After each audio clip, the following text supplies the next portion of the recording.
How many wins does Mike Norvell need next year and then the following year to be on track as our coach for the foreseeable future? So next 2 years after a 2-win season. I mean, can you go 7-5 when you just replace both coordinators? Yes. Again, at the end of the day, Aslan, it's not like $55 million buyout is cheap.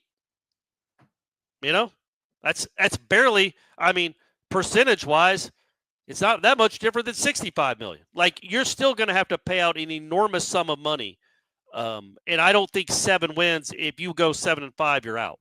I mean, again, if Florida is in the indicator, they can't do it with Napier, and that's $26 million. He will still be $30 million more than that.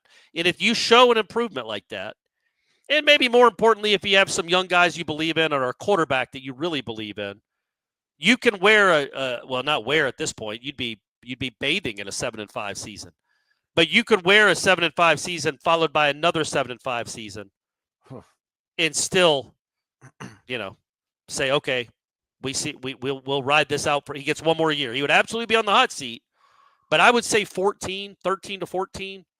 That's gross. So they could win 7 games in 25, 7 games in 26, and you think there's a better than likely chance he comes back in 27? Yes. Oh. Don't throw up. Don't throw up. Oh. It's apples to avocados, I guess, but I was thinking about the 2022 season the other day, because we'd sacrifice limbs and other important things to us in our life to probably get back to a 10-3 season. But so much of it was because it looked so horrible in 2020. Yeah. The year after that, you lose to an FCS team for the first time in your program's history. So 10-3 felt great. And you started off 4-0, and then you lost 3 in a row to rally off and win 6. So, the way that played out was a little bit different, but I don't know. I mean, the fact that he did win 13 out of 14 games at one point, he has that in him. Well, and I know you're going to go through 2-10, but I don't know how great 10-3 is going to feel. It would feel incredible next year if you're 10-3. You'd also be in the playoff conversation, which is all you're really trying to do at this point. You want to be in the playoff conversation, and hopefully you get in and you get lucky, you win a few games and you win the dang title.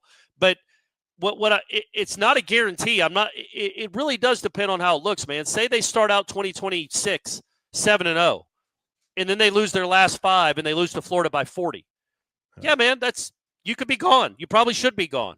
But if you go 7-5 and you lose a couple close games on last second plays and you're competing hard, it's a tough schedule, whatever the case may be. I'm not advocating for it. I'm saying, if you're the administration and you're still going to owe this man $40-something million, that's 2 years from now, folks.